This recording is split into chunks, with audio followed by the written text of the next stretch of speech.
Vani stories. திகுதிகுன்னு எரிஞ்சுக்கிட்டு இருந்த அந்த வெயில் காலம் முடிய போகுது. வெயிலால காஞ்சு போயிருந்த அந்த பூமி இப்ப மழையால ஈரமாச்சு. இடைவிடாம பேஞ்ச மழையில சிரிப்புறத்தை சேர்ந்த குளம் கொட்டை எல்லாமே தண்ணியால நிறைஞ்சு போச்சு. அந்த குளத்துல வெள்ளையா இருக்கிற வாத்துங்க சந்தோஷமா நீச்சல் அடிச்சுக்கிட்டு இருந்துச்சுங்க.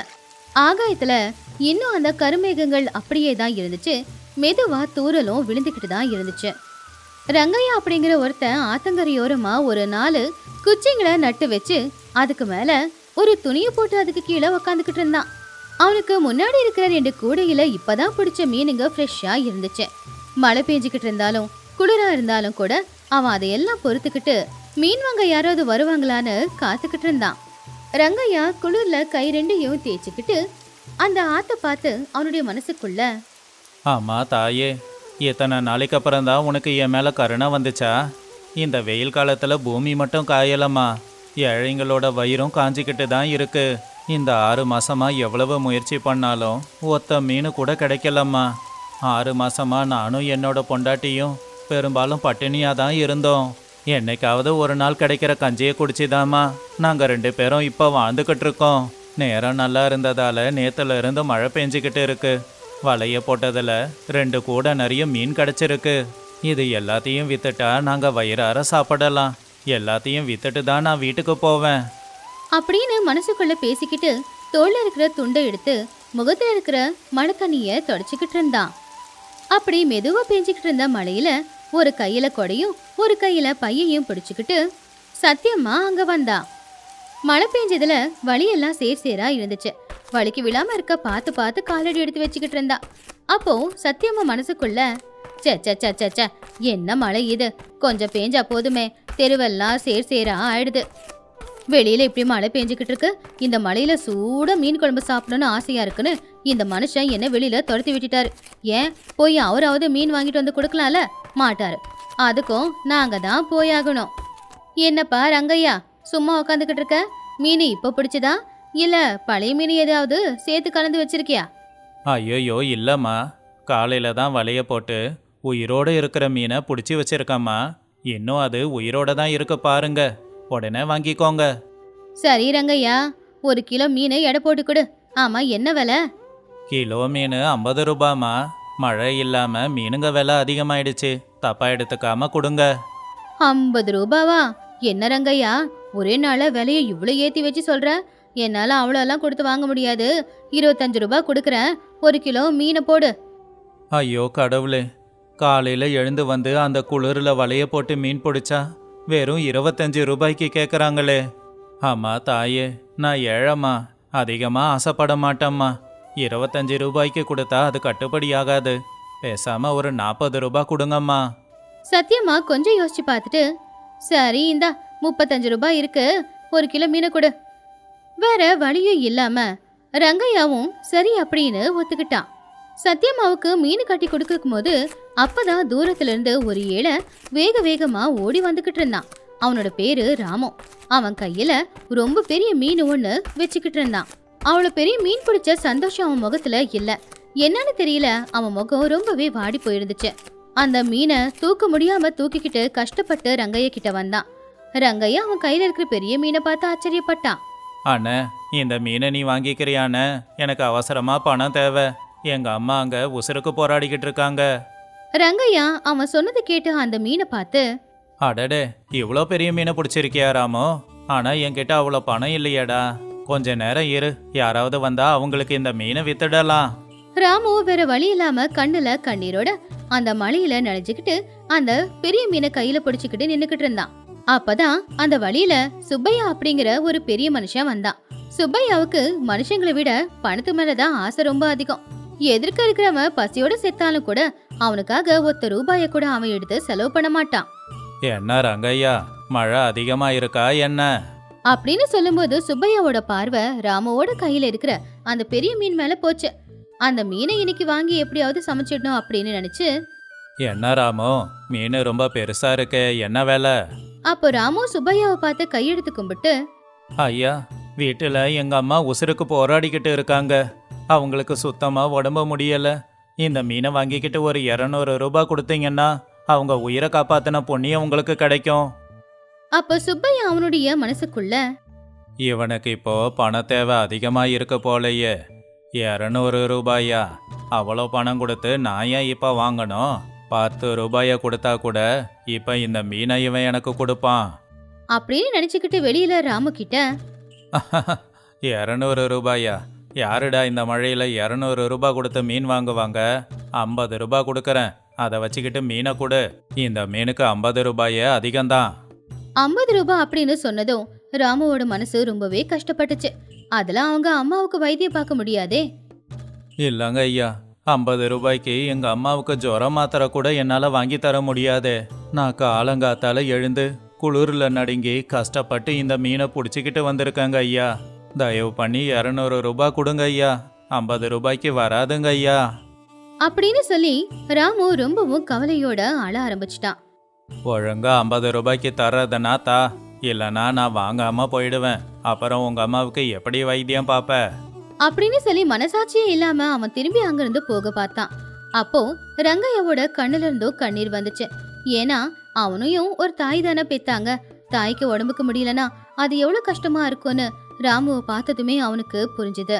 ராமுவோட கண்ணுல இருந்து வர கண்ணீரை பார்த்து ரங்கையாவால அமைதியா இருக்க முடியல. அவன் உடனே எழுந்துச்சு நின்னு, ஐயா சுப்பையா, அந்த ஏழையோட கண்ணீரை கொஞ்சம் பாருங்க. அந்த புள்ள அவங்க அம்மாவோட உயிரை காப்பாத்த தவிக்குது. கொஞ்சம் கூட மனசாட்சி இல்லாம பேசுறீங்களே. அவன் 200 ரூபாய் தானே கேட்கறான். அந்த பணத்தை கொடுத்து மீனை வாங்கிக்கலாமே. சுப்பையாவுக்கு அதை கேட்டதும் ரொம்ப கோவம் வந்துச்சு. என்ன ரங்கையா, அவனுக்காக வந்து பேசிக்கிட்டு இருக்கியா? எனக்கு அந்த மீன் தேவையில்லை, நான் அந்த மீனை வாங்க மாட்டேன் அப்படின்னு சொல்லி திமிரா அங்கிருந்து அவன் போயிட்டான். பாவம் ராமு கிட்ட இப்போ பணமும் இல்ல.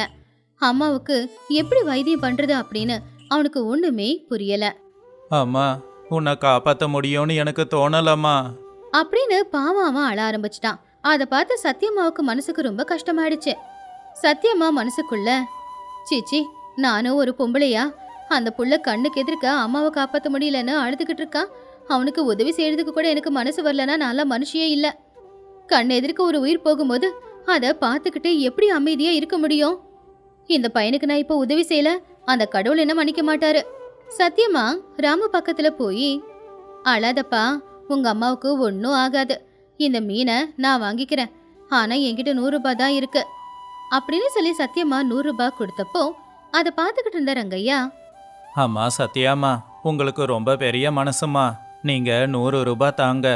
நான் மீன் வித்து சம்பாதிச்ச பணம் 100 ரூபாய் இருக்கு. ராமு, மொத்தமா இதுல 200 ரூபாய் இருக்கு. இதை எடுத்துக்கிட்டு உங்க அம்மாவை ஆஸ்பத்திரிக்கு கூட்டிக்கிட்டு போ. ராமு ஆச்சரியமா அவங்க 2 பேரையுமே பார்த்தான். அவன் கண்ணுல இப்ப ஆனந்த கண்ணீர் கொட்டுச்சு. நீங்க செஞ்ச உதவியை நான் என்னைக்குமே மறக்க மாட்டேன் அப்படின்னு ராமு அங்கிருந்து சந்தோஷமா போனான். சத்யமா அவ கையில இருக்கிற மிச்ச பணத்தை எடுத்து ரங்கையா கிட்ட கொடுத்துட்டு கையில இருக்கிற மீனை எடுத்துக்கிட்டு சந்தோஷமா அங்கிருந்து அவளுடைய வீட்டுக்கு போனா. இந்த பக்கம் ராமுவும் போயிட்டான், அந்த பக்கம் சத்யமாவும் போயிட்டாங்க. இப்போ ரங்கையா மட்டும்தான் தனியா உக்காந்துக்கிட்டு இருந்தான். நேரமும் போய்கிட்டே இருந்துச்சு. ஒரு பக்கம் காத்து சில்லுன்னு வீசிக்கிட்டு இருந்துச்சு. சூரியனும் மெதுவா மறைஞ்சுக்கிட்டு இருந்தான். அந்த பக்கமா யாரும் வர மாதிரியும் தெரியல. அவ்வளவுதான், இன்னைக்கு வியாபாரம் முடிஞ்சது, வீட்டுக்கு கிளம்பலான்னு மனசுக்குள்ள நினைச்சான். இதுக்கு மேல யாரும் வரமாட்டாங்க, பேசாம வீட்டுக்கு போலாம் அப்படின்னு சொல்லி ரங்கையா வலையையும் கூடையையும் கொஞ்சம் மீனையும் எடுத்துக்கிட்டு வீட்டுக்கு போனான். வீட்ல சீதா, என்னங்க இப்படி தொப்ப கட்டியா நினைச்சிட்டு வந்திருக்கீங்க? ஆமா, இன்னைக்கு வியாபாரம் எப்படி நடந்துச்சு? கையில பணம் ஏதாவது இருக்கா இல்லையா? வீட்ல சாப்பிட அரிசி சுத்தமா இல்லைங்க. நீங்க பணம் கொடுத்தா நான் அரிசி வாங்கிட்டு வந்து சோறு வடிப்பேன். அதை கேட்டு ரங்கையா தலை குனிச்சு நின்னான்.